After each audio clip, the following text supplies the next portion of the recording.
to bend them. What's your assessment of the impact on the NHS of the referendum result?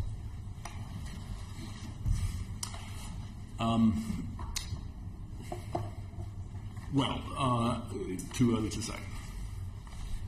And have you seen anything of the £350 million extra a week we were all promised? I think rather than Greenpeace re-spraying the battle bus, it should probably just be impounded as Exhibit A. Are you saying that you never took that promise seriously? Well, I've no doubt that the reason that promise was made because of very genuine concern across the country about the prospects of the National Health Service, and I'm sure that that concern will have registered with all elected members of Parliament and the government. But you've had no indication from those now in charge who supported Leave that that money is about to come your way? As a matter of record, not yet. Too early to say that. Well, I think that's up to some. Yes, generally, I think it is. The reality is, of course, it's too early to say. There are a set of things I think it will be important to get. But you're sounding like me, like someone who actually didn't take that promise very seriously when it was made. Well, I think there were different versions of that promise, weren't there? There was certainly a very clear and dated commitment to make available to the National Health Service £100 million extra a week by 2020. The 350 million, I don't think ever had a precise date attached to it, but the 100 million a week by 2020 did. It was taken seriously by voters. I spoke to an elderly couple of lifelong Labour voters who thought that Labour's position was to support the Leave campaign because it said on a red bus that the NHS was going to get an extra £350 million a week. So people did take it seriously, even if you were sceptical about it. How much extra are we paying for medicines as a result of the collapse in the pound since the referendum vote? Well, it's, again, the way the PPRS, as you know from your days at Health, the way the PPRS works, it's too early to say at this point what the impact will be. There are sort of ins and outs. So the report suggesting that the £350 million has already been wiped out because of the increased cost to the NHS of imported medicines as a result of the collapse of the pound have no basis in fact.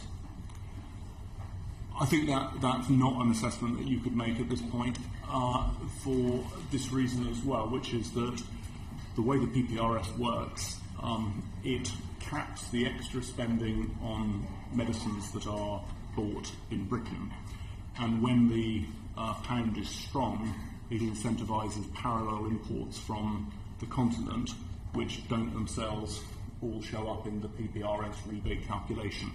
So actually the effect of a weakening of the pound also produces, in all likelihood, some reduction in non-PPRS attributable parallel imports, but offset against that are some of the exchange rate effects you talk about. So understanding the net effect of those two, we will have to wait and see.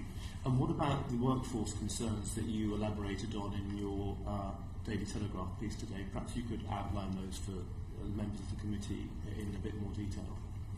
Well, I think it's a uncontroversial statement of fact that in every year of the NHS's 68-year history, we have, in addition to brilliant and highly trained British workers, relied on health professionals committing their professional career to come into this country and work in the National Health Service. And that's certainly also still true today, with over 130,000 staff from the European Union working in health and social care. And so it will be very important that those staff continue to understand that they are both an intrinsic and important part of the teams of carers across the National Health Service, and that they will continue to have a big welcome in this country. I think the last published figures, for example, show that about 400 staff at Great Ormond Street were from the European Union. many hundreds more at University College hospitals and indeed in hospitals across the country. So I think there's no reason why the arrangements which are set to be negotiated shouldn't give us that security. And as I pointed out this morning, just about every country that I can see that has an Australian-style points-based immigration system recognises the great value of attracting nurses and doctors and health professionals. So whatever, whether we're having one of those or whether as part of our ongoing commitments to folks who moved here prior to Brexit, it seems to me that it's a pretty unambiguous message to European nurses and doctors that we would like them to stay. But that's not the message that is being given up until now. You're saying you'd like the government to give a categorical assurance that their status here is secure.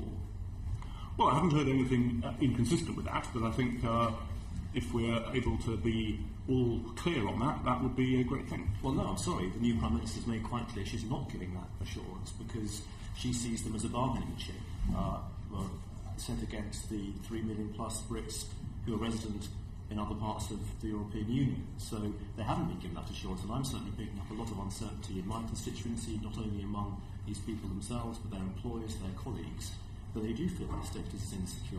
You're not saying you would like some stronger, more categorical assurance from the government that they will be able to stay working and serving our National Health Service? Well, the sooner we can have that, the better.